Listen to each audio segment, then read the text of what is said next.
크게 아멘으로 화답합니다. 할렐루야. 따라하시겠습니다. 부활 소망으로 살자.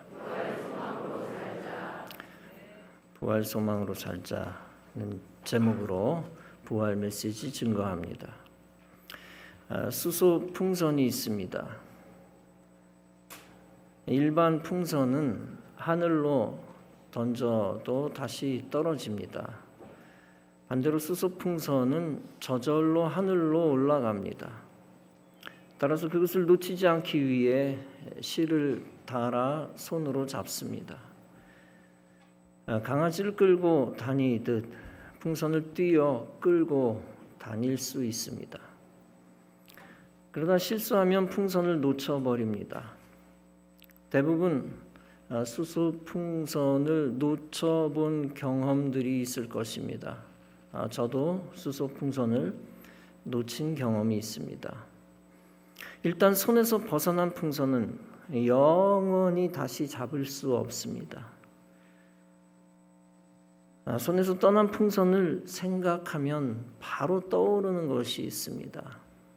다름 아니라 사람의 목숨입니다.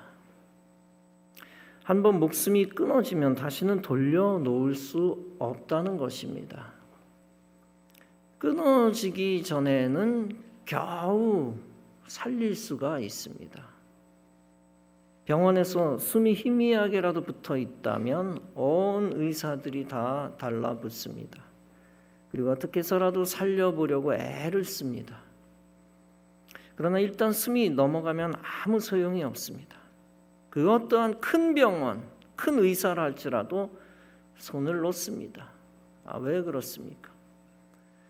죽음의 문턱까지가 우리 인간의 영역이기 때문입니다.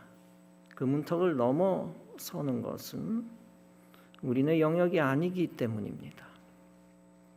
아는 분은 아시겠지만 몇 년 전 제가 심장이 멎은 분을 살린 적이 있습니다. 1분 동안 가슴 압박을 계속하니 숨이 겨우 돌아왔습니다. 심장이 잠시 멎었다고 완전히 죽은 것은 아닙니다. 손을 쓸 수 있는 시간이 1, 2분 정도 있습니다. 그러나 그 시간을 넘기면 거의 회복이 어렵습니다.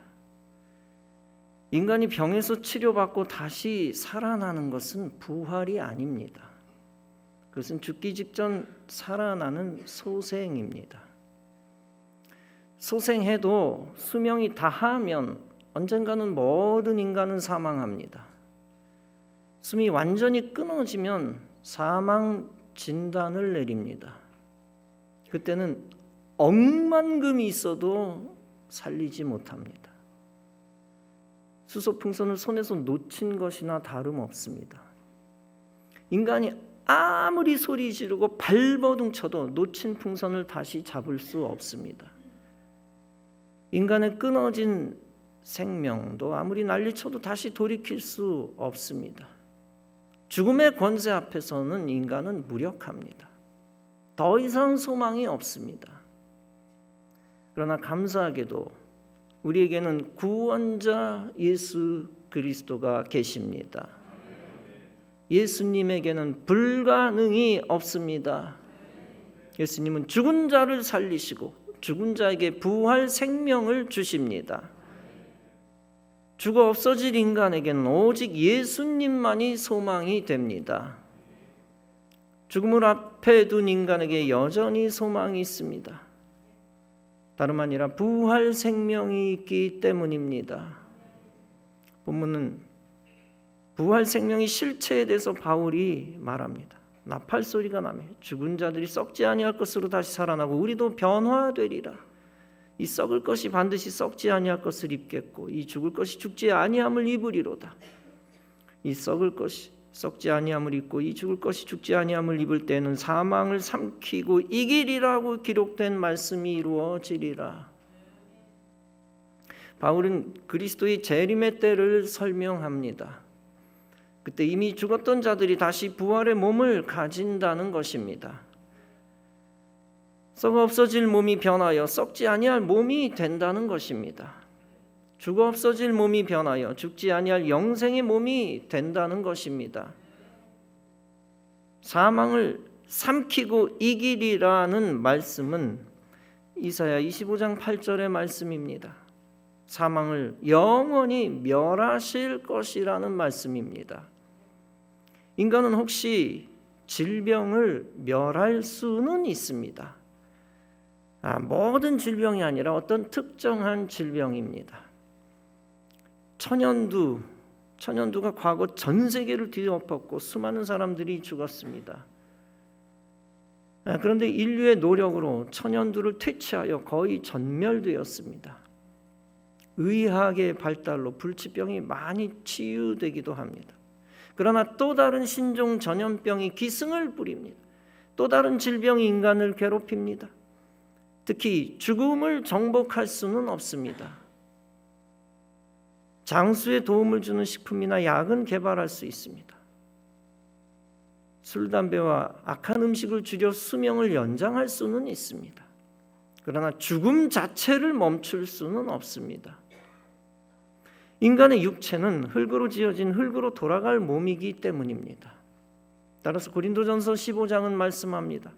혈과 육은 하나님 나라를 이어받을 수 없고 또한 썩는 것은 썩지 아니하는 것을 유업으로 받지 못하느니라. 즉 육신으로는 영생하는 천국으로 들어갈 수 없다는 것입니다. 그러나 부활 생명을 가지신 예수님이 오시면 달라집니다. 부활의 첫 열매 되신 예수님이 우리에게 부활 생명 주시면 달라집니다. 그러면 우리는 부활 생명을 얻어 신령한 몸을 입습니다. 고린도전서 15장은 계속 말씀합니다. 약한 것으로 심고 강한 것으로 다시 살아나며 육의 몸으로 심고 신령한 몸으로 다시 살아나나니 육의 몸이 있은즉 또 영의 몸도 있느니라. 이렇게 신령한 몸으로 다시 살아나는 것이 부활입니다. 예수님은 신령한 몸의 본보기를 자신의 부활로서 보여주셨습니다. 예수님이 제자들에게 나타나셔서 말씀하셨습니다. 내 손과 발을 보고 나인 줄 알라. 또 나를 만져보라. 영은 살과 뼈가 없으되 너희 보는 바와 같이 나는 있느니라. 마가복음 16장은 이렇게 말씀합니다. 그 후에 그들 중 두 사람이 걸어서 시골로 갈 때에 예수께서 다른 모양으로 그들에게 나타나시니라. 즉 신령한 몸으로 다시 제자들에게 나타나신 것입니다. 요한복음 20장은 부활하신 예수님을 이렇게 표현합니다. 이날 곧 안식 후 첫날 저녁 때에 제자들이 유대인들을 두려워하여 모인 곳에 문들을 닫았더니 예수께서 오사 가운데 서서 이르시되 너희에게 평강이 있을지어다. 즉 예수님은 어떤 물리적 장애에도 제약을 받지 않으신다는 것입니다. 모든 공간을 통과하실 수 있는 부활 생명체라는 것입니다. 바울은 말합니다. 그리스도께서 다시 살아나신 일이 없으면 너희의 믿음도 헛되고 너희가 여전히 죄 가운데 있을 것이요 또한 그리스도 안에서 잠자는 자도 망하였으리니 만일 그리스도 안에서 우리가 바라는 것이 다만 이 세상의 삶뿐이면 모든 사람 가운데 우리가 더욱 불쌍한 자이리라. 그러나 이제 그리스도께서 죽은 자 가운데서 다시 살아나사 잠자는 자들의 첫 열매가 되셨도다. 이처럼 예수님은 신령한 부활의 몸을 인간인 우리에게 선물로 주셨습니다. 그것이 어떻게 가능합니까? 왜냐하면 예수님은 잠자는 자들의 첫 열매가 되셨기 때문입니다. 따라서 예수님을 믿는 자는 예수님을 따라 부활의 몸을 입습니다. 이와 같은 부활의 생명이 한 사람도 예외 없이 여러분에게 임하기를 간절히 바랍니다. 사랑하는 여러분, 기독교는 부활의 종교입니다. 그 어떤 종교의 교주도 사람들에게 부활 생명을 주지 못했습니다. 부활 생명을 주시는 분은 부활하신 예수 그리스도뿐입니다. 그러므로 오직 예수 그리스도만 믿고 의지하고 붙들고 부활 생명을 얻으시기 바랍니다. 그 부활 신앙으로 이 땅에서 부활의 소망을 가지고 살아가시기 바랍니다. 부활 생명을 최고의 목표로 삼으시기 바랍니다. 세상에 많은 목표가 있지만 부활의 목표만큼 중요하지는 않습니다. 부활 없는 자들이 세상에서 많은 목표를 가지고 있습니다. 높은 자리, 많은 재물, 원하는 삶, 행복한 삶이라는 목표들이 있습니다. 그러나 세상의 목표를 이루어도 부활 생명이 없으면 비극입니다. 참 생명이 없으면 그의 인생은 죽은 것과 같습니다. 세상에서 목표를 이루었어도 그의 인생은 시체 같은 인생입니다. 오직 먼저 부활의 목표를 이룬 자만이 성공자입니다. 부활 생명 가진 자만이 세상에서 성공자입니다. 부활 생명 가진 자만이 세상에서 행복한 자요 살아있는 자입니다.